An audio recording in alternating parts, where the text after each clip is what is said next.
What's up, everyone? I'm Travis, and you're watching Upgraded RC.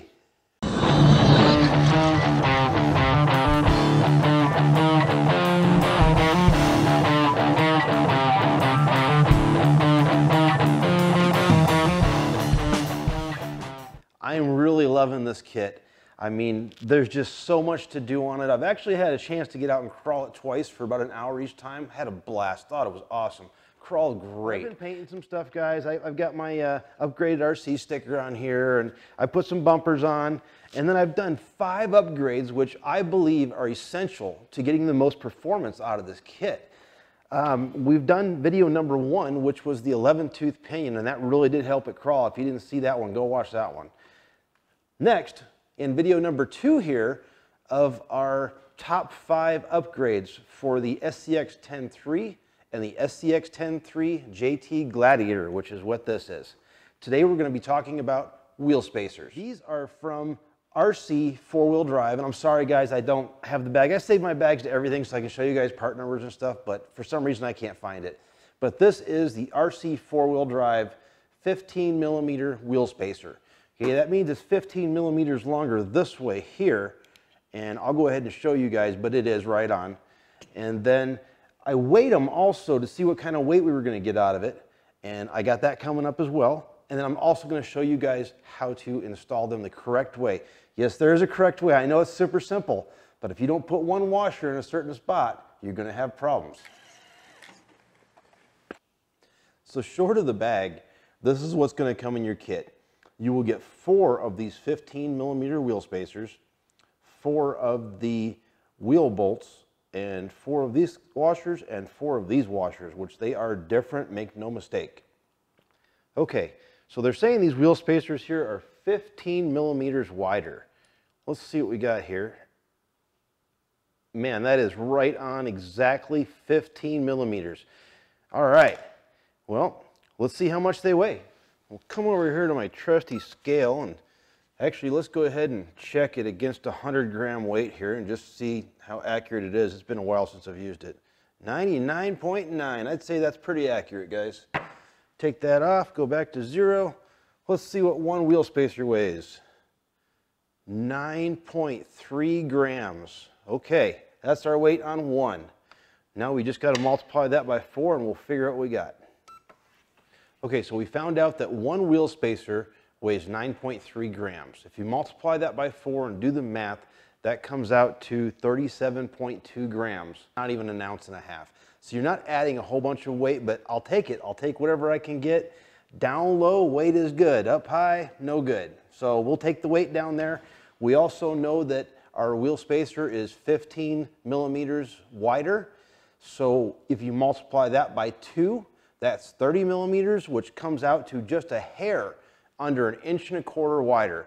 I think that's great, guys. I mean, especially on this Gladiator vehicle, maybe not so much on the stock SCX10III, but on this JT Gladiator, we are at 13.9 inches on the wheelbase, and the stock SCX10III is at 12.3. So we're exactly 1.5 inches wider on the wheelbase.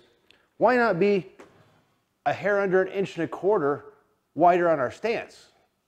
Makes sense. It'll probably help out with that little bit of the length problem we got here, which sometimes helps us and sometimes hurts us. But those are the facts on it, guys.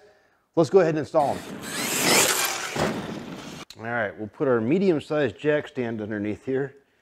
Safety first, everyone. Okay, I'm going to try to, hopefully I can line that up good enough to where you guys can see what I'm actually talking about, the difference here. Maybe this will help. I'll use a straight edge. Can you see how close the tire is to the fender well on this side? It's almost on it. I mean, it's like 1/4 inch off. It's not very far at all. Now, look at this side here where we've added our wheel spacer. See the difference? You can see how much is sticking out on the sides. That's going to help tremendously. So I've already installed all the wheel spacers all the way around except for this one right here in the back. I figured it would just be easy and quick. I can just show you exactly how to do this one. Okay, so this is going to be a super simple install, probably one of the easiest ones I've ever done. All you're going to need tools-wise is a 7mm nut driver, an 8mm nut driver.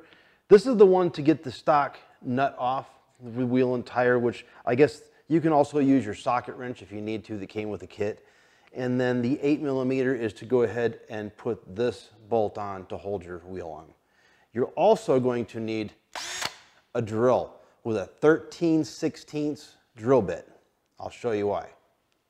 So go ahead and take off your wheel cap here. And let's take that nut off so we can pull the wheel off. Don't need these two things no more at all. You can put those in your kit or save them or whatever you're going to do with them. Pull the tire off. There you go. Now we can see our hub right here. It actually looks like it's still on there, doesn't it, because of this wheel. This is the part where I was talking about drilling. What you've got to do, if you are still using the stock KMC wheels that your Gladiator came with or that the SCX10III came with, the hole here in the center where your wheel rides on the axle is too small. The problem is it's not going to fit this new bolt right here. So you got to take and drill this out, and it's not very much at all. It's like pretty much nothing, like not even 1/8 of an inch, I don't believe. And make sure after you get done doing that, that your bolt fits in there nice. And it's going to be kind of tight, but I like it tight. I don't want it to be that so loose that it's flopping around on there. Make sure you don't drill it too big, just barely enough to get that in. All right, so next I want to show you what's going on here with this wheel spacer. If you just take this wheel spacer right here and put it right onto your hex hub like that, the way that it's supposed to be, and then you've already drilled out your wheel here to go ahead and fit this, and you put your bolt in there, and you go ahead and tighten it down, let me show you what's going to happen.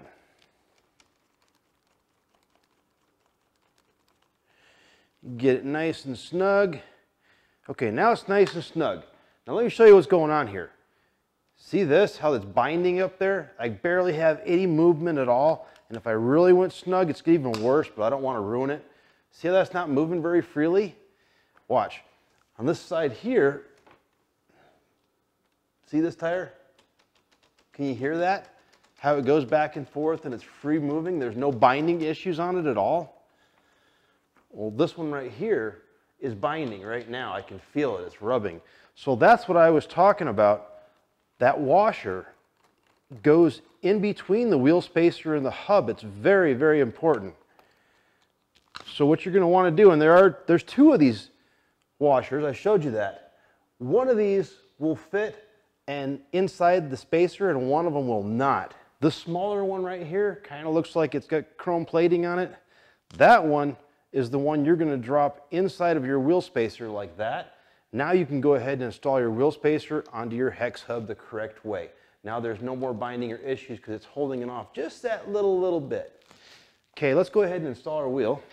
And by the way, everybody, this is what the other washer is for, so that after you drill through your wheel here, you can put this washer on here, and I guess it's kind of like a beauty ring, just kind of covering up some debris or damage there. Let's go ahead and mount this up. We'll stick our bolt through the center here, put our wheel on, and make sure that your wheel is in the hex correctly so that it's not cocked or anything. That would not be good. You'd probably end up stripping out the inside of your wheel. You go ahead and put that on pretty nice and snug, and look now. Now, see the play that we got? That took care of that problem. So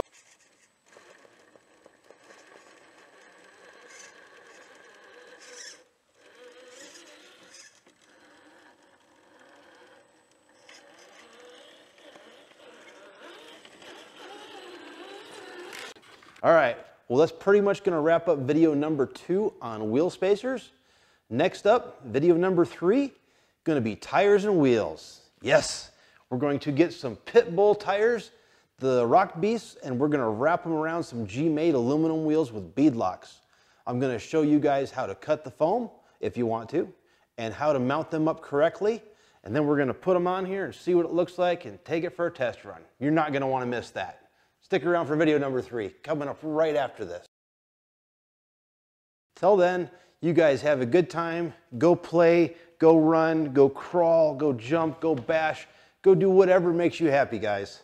I'm Travis. You're watching Upgraded RC. Peace out.